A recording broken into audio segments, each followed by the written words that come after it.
എൻ്റെ എല്ലാ കൂട്ടുകാർക്കും ST കിച്ചൺ വേൾഡിലേക്ക് സ്വാഗതം. അപ്പോൾ നിങ്ങളെല്ലാവരും സുഖമായിരിക്കുന്നു വിശ്വസിക്കുന്നു. ഇന്ന് ഞാൻ വന്നിരിക്കുന്നത് ചോറിൻ്റെ ഒപ്പം അതുപോലെ തന്നെ പഴങ്കഞ്ഞിക്കൊപ്പമൊക്കെ കഴിക്കാൻ പറ്റിയ ഒരു നാടൻ കറിയാണ് കേട്ടോ.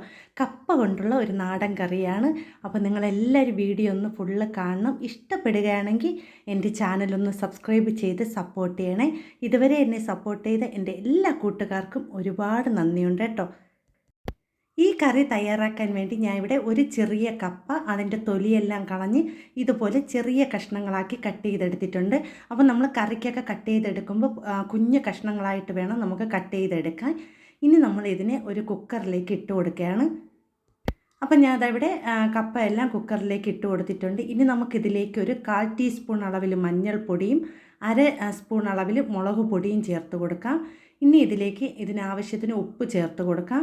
അടുത്ത് കുറച്ച് വെള്ളവും കൂടി ചേർത്ത് ഒരു 2 വിസിൽ കേൾക്കുന്നത് വരെ നല്ലതുപോലെ ഒന്ന് വേവിച്ചെടുക്കാം. അപ്പം ഞാൻ അതവിടെ വെള്ളം ചേർത്ത് കൊടുത്തിട്ടുണ്ട്. ഇനി ഇതെല്ലാം കൂടി ഒന്ന് മിക്സ് ചെയ്ത ശേഷം നമുക്ക് ഒരു 2 വിസിൽ കേൾപ്പിക്കാം കേട്ടോ. പെട്ടെന്ന് വേവുന്ന കപ്പയാണ് കേട്ടോ ഇത്. അധികം വേവുള്ള കപ്പയിൽ തിളച്ചൊക്കെ വരുമ്പോൾ തന്നെ വെന്ത് കിട്ടും. ഇനി ഇതിന് വേണ്ടിയുള്ള ഒരു അരപ്പ് തയ്യാറാക്കിയെടുക്കാം. അതിന് വേണ്ടി ഞാൻ ഇവിടെ മിക്സിയുടെ ചെറിയ ജാർ എടുത്തിട്ടുണ്ട്. അതിലേക്ക് നമുക്ക് ആവശ്യത്തിനുള്ള തേങ്ങ ചേർത്ത് കൊടുക്കാം. ഞാൻ ഇവിടെ കുറച്ച് ഒരു 2 പിടി അളവിൽ തേങ്ങ എടുത്തിട്ടുണ്ട്.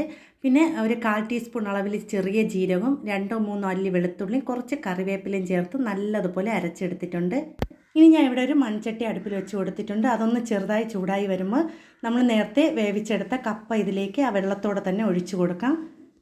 അപ്പോൾ അധികം വെന്തുടഞ്ഞിട്ടില്ല. നിങ്ങൾക്ക് നല്ലതുപോലെ വെന്തുടയണമെങ്കിൽ നിങ്ങൾ ഒരു 3 വിസിൽ കേൾക്കുന്നത് വരെ ഒന്ന് വേവിച്ചെടുക്കാം കേട്ടോ. നമുക്ക് ഓരോ കുക്കറിൽ ഓരോ ഇതാണല്ലോ നമുക്ക് കേൾക്കുന്നത്. അപ്പോൾ ഇത് അധികം വെന്തുടഞ്ഞിട്ടില്ല. ഇനി നമുക്കിതിനെ ഒന്ന് ആ ഒരു തവി കൊണ്ടൊന്ന് ഉടച്ചു കൊടുക്കാം കേട്ടോ. അപ്പോൾ ചെറുതായിട്ടൊന്ന് ഉടച്ചു കൊടുക്കാം. അപ്പോൾ ചെറിയ കഷ്ണങ്ങളായിട്ടും കിടക്കും. നല്ല കുറുകിയൊരു ചാറോട് കൂടിയുള്ള ഒരു കറിയും തയ്യാറാക്കാൻ പറ്റും. അപ്പോൾ ഞാനതിവിടെ നല്ലതുപോലെ തീ കുറച്ച് വെച്ചാണ് ഇതിനെ ഒന്നും കൂടി വേവിച്ചെടുക്കുന്നത്. അപ്പോൾ ചെറുതായിട്ടൊന്ന് ഇടയ്ക്കൊന്ന് ഞാൻ ഉടച്ചു കൊടുക്കുകയാണ്. പെട്ടെന്ന് ചോറിൻ്റെ ഒപ്പം അതുപോലെ തന്നെ പഴങ്കഞ്ഞിക്കൊടൊപ്പമൊക്കെ കഴിക്കാൻ പറ്റിയ നല്ലൊരു കറിയാണ് കേട്ടോ. അപ്പോൾ ഇതാ ഇവിടെ നല്ലതുപോലെയൊക്കെ ഉടച്ചെടുത്തിട്ടുണ്ട്. ചെറിയ കഷ്ണങ്ങളും ഉണ്ട് കേട്ടോ. ഇനി ഇതിലേക്ക് നമ്മൾ അരച്ച് വെച്ചിരിക്കുന്ന അരപ്പും കുറച്ച് വെള്ളവും കൂടി ചേർത്ത് കൊടുക്കാം. അതിനുശേഷം ഇതെല്ലാം കൂടി നല്ലതുപോലെ ഒന്ന് മിക്സ് ചെയ്ത് കൊടുക്കാം കേട്ടോ. അപ്പോൾ ഞാനവിടെ നിങ്ങൾക്ക് ഇതിൽ വെള്ളം കൂടുതലായിട്ട് ചേർക്കണമെങ്കിൽ കുറച്ചുകൂടെ ചേർക്കാം. അപ്പോൾ ഞാൻ ഇവിടെ ഒരു കുറുകിയ ചാറോട് കൂടിയുള്ള ഒരു കറിയാണ് തയ്യാറാക്കിയെടുക്കുന്നത്. അപ്പോൾ ഈ സമയത്ത് ഉപ്പ് കുറവാണെങ്കിൽ നിങ്ങൾക്ക് കുറച്ച് ഉപ്പും കൂടി നിങ്ങൾ നോക്കി ചേർത്ത് കൊടുക്കുക കേട്ടോ. അപ്പം ഇതിവിടെ കറി ഇവിടെ ചെറുതായിട്ടൊന്ന് ചൂടായി വരുന്നുണ്ട്. അപ്പോൾ ഒന്ന് തിളച്ച് വരുമ്പോൾ തന്നെ നമുക്ക് തീ ഓഫ് ചെയ്യണം. കാരണം നമുക്ക് ചട്ടിയുടെ ചൂടിൽ തന്നെ അത് നല്ലതുപോലെ തിളച്ച് കിട്ടും കേട്ടോ.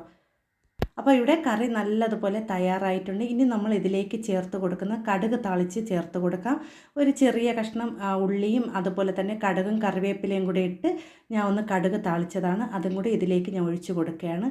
അധികം കരിഞ്ഞു പോകാതെ തന്നെ എടുക്കണം കേട്ടോ. ഉള്ളിയൊക്കെ ഒന്ന് മൂത്ത് വരുമ്പോൾ തന്നെ നമുക്ക് എടുത്ത് ഇതിലേക്ക് ഒഴിച്ച് കൊടുക്കാം കേട്ടോ. നല്ല സ്വാദിഷ്ടമായ വളരെ പെട്ടെന്ന് തയ്യാറാക്കാൻ പറ്റിയ കപ്പ കൊണ്ടുള്ള കറി ഇവിടെ തയ്യാറായിട്ടുണ്ട്.